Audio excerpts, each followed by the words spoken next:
Hello students, welcome to my channel. आज के video में बात करेंगे ऑक्सीकरण संख्या की कि ऑक्सीकरण संख्या क्या होती है, इसे कैसे निकालते हैं और यह कहाँ हमें काम आती है, मीन्स कहाँ यूज होती है। ऑक्सीकरण संख्या निकालने की ट्रिक आज हम इस वीडियो में सीखेंगे। तो चलिए स्टार्ट करते हैं।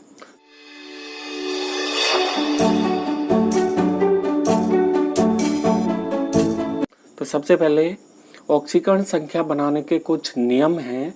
इन नियमों को हम एक बार देख लेते हैं। सबसे पहला नियम है कि मुक्त तत्व की ऑक्सीकरण संख्या शून्य होती है।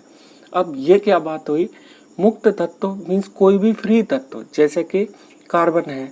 अब ये अकेला कार्बन अगर कहीं लिखा है तो इसका मतलब ये है कि इसकी ऑक्सीकरण संख्या अगर कोई पूछेगा तो इसकी ऑक्सीकरण संख्या हम बोलेंगे 0 है। जैसे नाइट्रोजन है तो अकेला नाइट्रोजन कहीं लिखा होगा तो इसकी ऑक्सीकरण संख्या 0 है। जैसे हाइड्रोजन है, अकेला हाइड्रोजन अगर कोई ऑक्सीकरण संख्या पूछेगा तो इसकी 0। मीन्स जितने भी फ्री तत्व हैं, जितने भी अकेले तत्व हैं, उनकी ऑक्सीकरण संख्या 0 होती है। तो सबसे पहला रूल तो ये है। इसके बाद दूसरा रूल देख लेते हैं कि यौगिकों की कुल ऑक्सीकरण संख्या 0 होती है। अब ये बात भी है कि जो यौगिक होते हैं, यौगिक जैसे कि NaCl एक यौगिक है। अगर इसकी ऑक्सीजन संख्या टोटल निकाली जाए इस पूरे की तो 0 निकलेगी। तो ये हम पहले से ध्यान रखेंगे कि यौगिकों की टोटल ऑक्सीजन संख्या 0 निकलती है हमेशा। जैसे कि CO2, अगर हम CO2 लें और इसकी ऑक्सीजन संख्या निकालें तो 0 निकलेगी। टोटल ऑक्सीजन संख्या 0 होगी। अगर हम और भी उदाहरण जैसे कि H2O, तो H2O की ऑक्सीजन संख्या कुल ऑक्सीजन संख्या का योग 0 होगा। जैसे कि और भी यौगिक NH3 अमोनिया लेंगे तो अमोनिया में ऑक्सीजन संख्या टोटल 0 होगी। तो यहाँ पर ऑक्सीजन संख्या का यौगिकों में कुल ऑक्सीजन संख्या 0 मानी जाती है। नेक्स्ट अगला नियम देखते हैं। आयनों और मूलकों की ऑक्सीजन संख्या उन पर स्थित धन या ऋण आवेशों की संख्या के बराबर होती है या उनकी मात्रा के बराबर होती है। ये क्या बात हुई? जैसे कि सोडियम आयन है Na1+, इसे आयन बोलते हैं। चाहे वो धनायन हो चाहे ऋणायन हो, उसे आयन ही बोलेंगे। तो ये Na1+ है। अब इसकी ऑक्सीकरण अवस्था हमेशा, ऑक्सीकरण संख्या हमेशा +1 मानी जाएगी। क्यों? क्योंकि इसके ऊपर एक धन आवेश है। इसके बाद और भी आयन ले लेते हैं Cl1-, और इसकी हमेशा ऑक्सीकरण अवस्था -1 मानी जाएगी। अब और भी हम ले लेते हैं कोई भी तत्व, जैसे कि हाइड्रोजन है, हाइड्रोजन 1+, हाइड्रोजन आयन, इसकी ऑक्सीकरण संख्या हमेशा +1 मानी जाएगी। तो अभी हमने बोला था कि हाइड्रोजन की 0 होती है। देखिए, तो अकेला हाइड्रोजन जिस पर कोई भी आयन नहीं है उसकी ऑक्सीकरण संख्या हमेशा 0 होगी। लेकिन अगर हाइड्रोजन पर 1+ है, हाइड्रोजन आयन के रूप में है, तो उसकी ऑक्सीकरण अवस्था हमेशा +1 मानी जाती है। अगला नियम देख लेते हैं। सभी यौगिकों में हाइड्रोजन की ऑक्सीकरण संख्या +1 होती है, परंतु हाइड्राइडों में -1 होती है।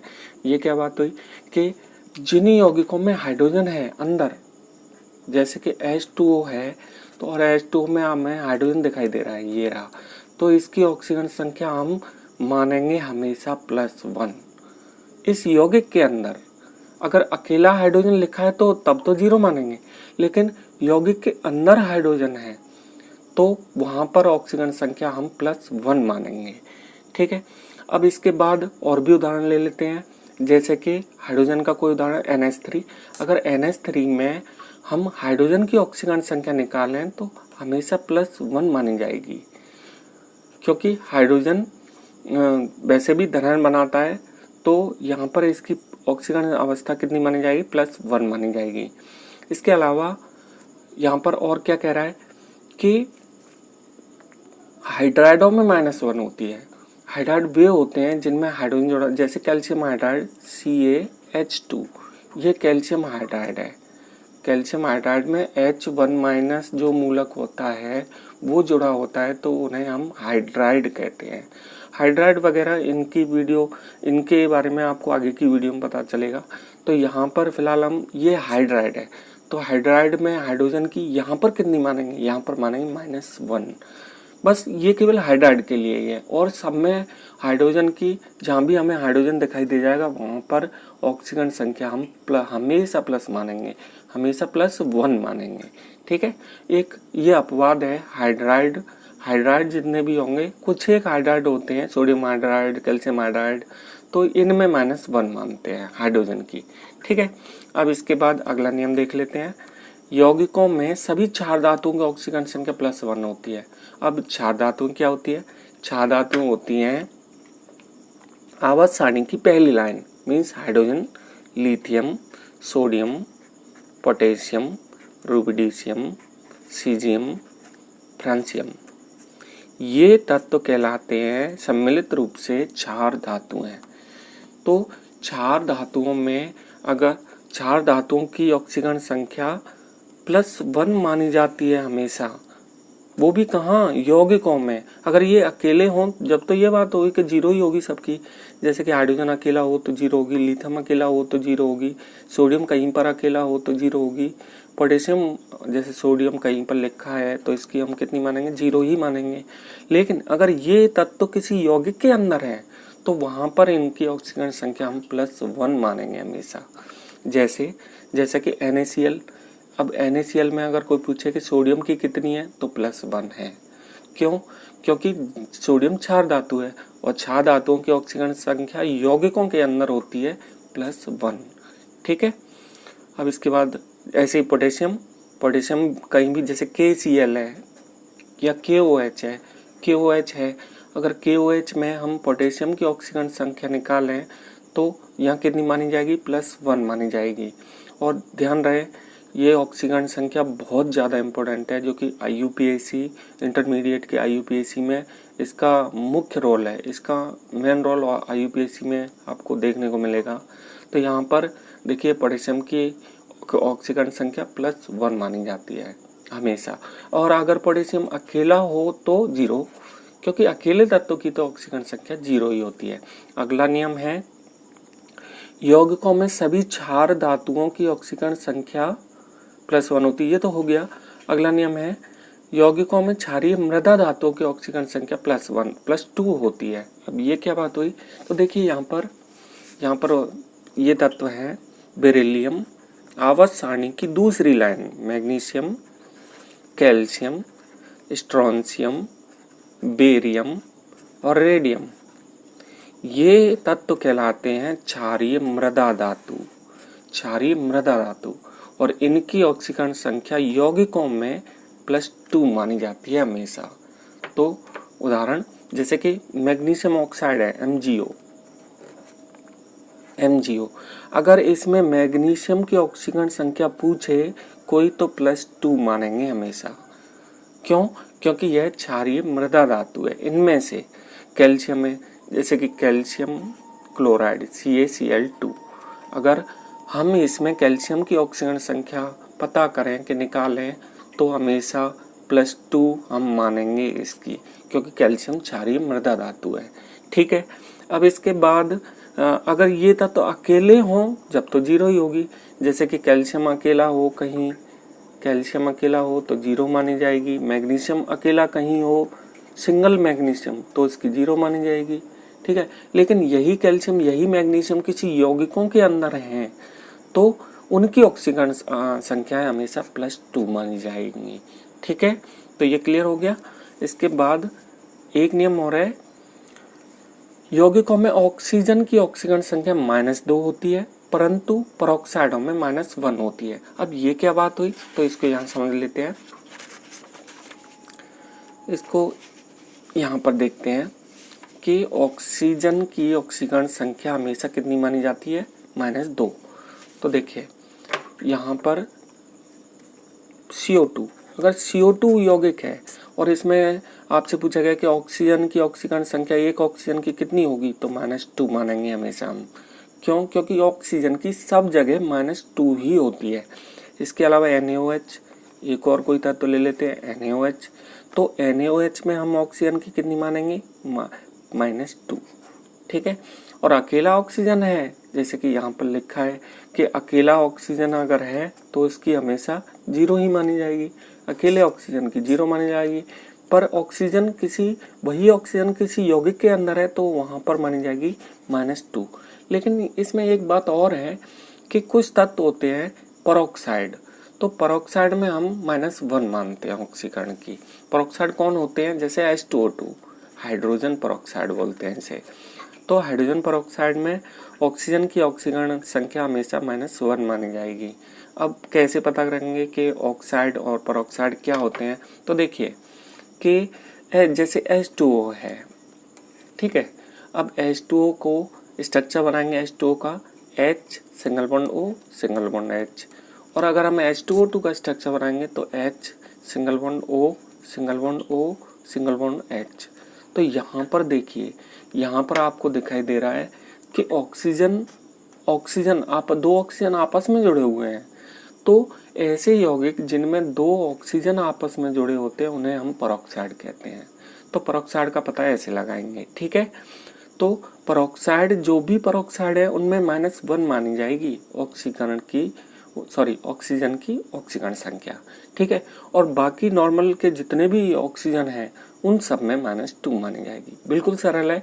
परऑक्साइड कुछ ही यौगिक होते हैं, बाकी आप कहीं भी ऑक्सीकरण संख्या जो ऑक्सीजन की है उसे -2 ही मानेंगे सब जगह पर, ठीक है। अगला नियम देख लेते हैं।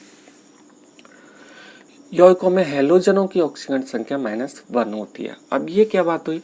हैलोजन होते हैं, चलिए यहाँ बताते हैं।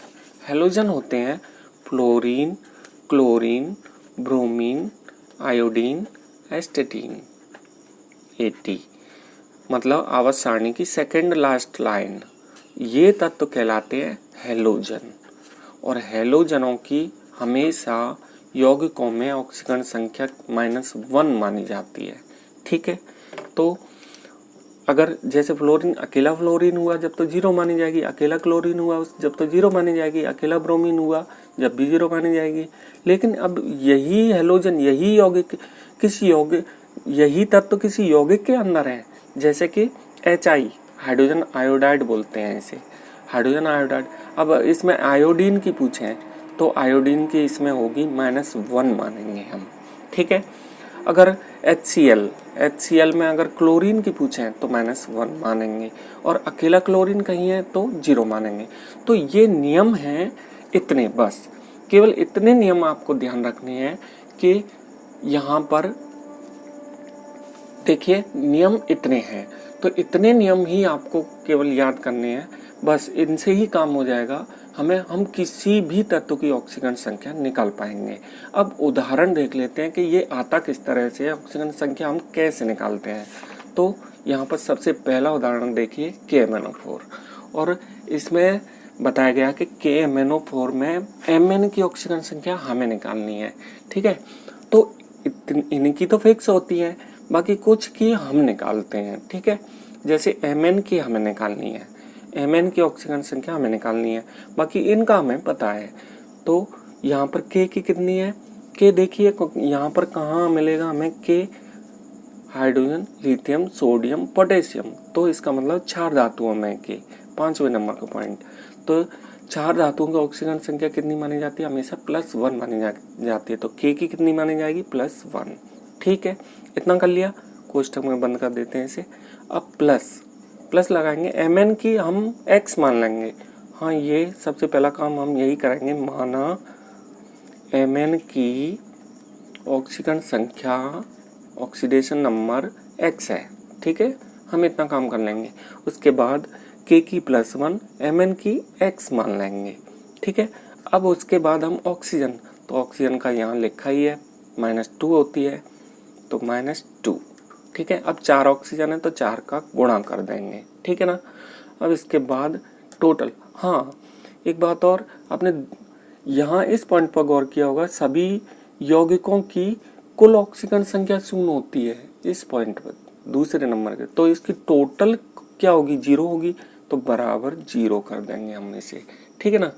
अब इसके बाद इसको सॉल्व कर लेंगे, तो ये हो जाएगा, यहाँ पर अगला स्टेप यहाँ लिख देता हूँ, +1 + X, और ये हो जाएगा -8 बराबर 0। इसे हल करेंगे, बराबर 8 - 1, तो ये हो जाएगा x बराबर प्लस के साथ, तो इसकी ऑक्सीकरण संख्या कितनी निकली है +7 KMnO4 में Mn की। एक और उदाहरण देख लेते हैं और क्लियर हो जाएगा।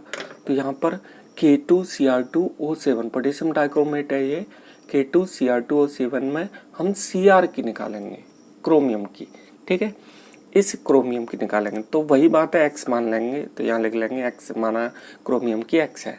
तो यहाँ पर k की यहाँ पर मानी थी +1, तो यहाँ भी +1 ही मानेंगे, +1। अब यहाँ पर k 2 है तो 2 का गुणा कर देंगे, ये 2 का गुणा हो गया।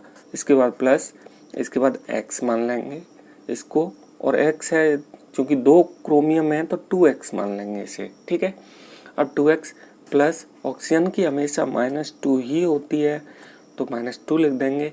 7 ऑक्सीजन है, 7 का गुणा कर देंगे, ठीक है। अब इसका बराबर टोटल 0, क्योंकि यौगिकों की टोटल 0 होती है। इसे हल कर लेंगे, +2 2x और ये कितने होगा -14 बराबर 0।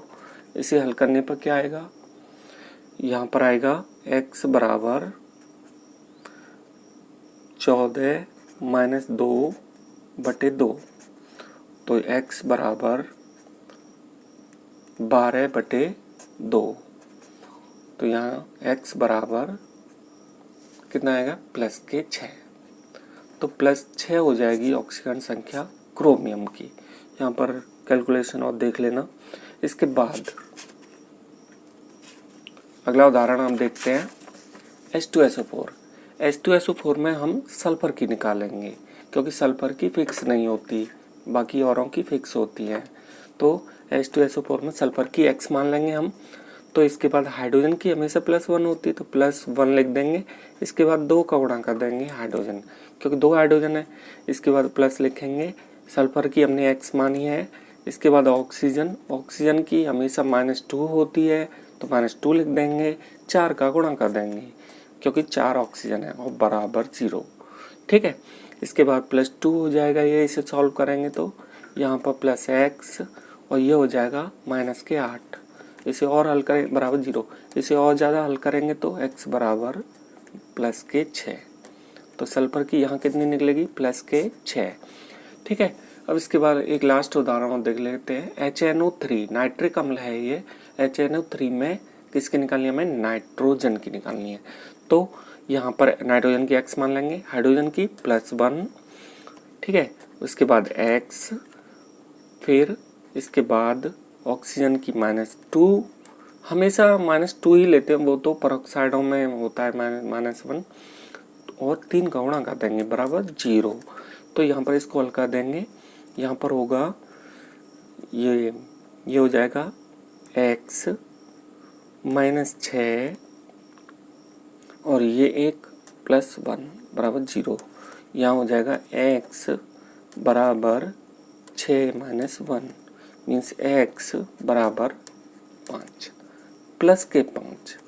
तो ये ऑक्सीकरण संख्या HNO3 में नाइट्रोजन की। तो आई होप आपको समझ में आया होगा कि ऑक्सीकरण संख्या क्या होती है और कैसे निकाली जाती है। ये बहुत इंपॉर्टेंट है, आप इसे ध्यान से एक बार से दोबारा देखना, ठीक है। तो आज के लिए इतना ही। वीडियो को लाइक कर देना और चैनल को, जो लोग नए हैं, चैनल को सब्सक्राइब कर देना, जिससे कि जो भी वीडियो डाला जाएगा आपके पास उसका नोटिफिकेशन आ जाएगा। तो आज के लिए इतना ही। जय हिंद।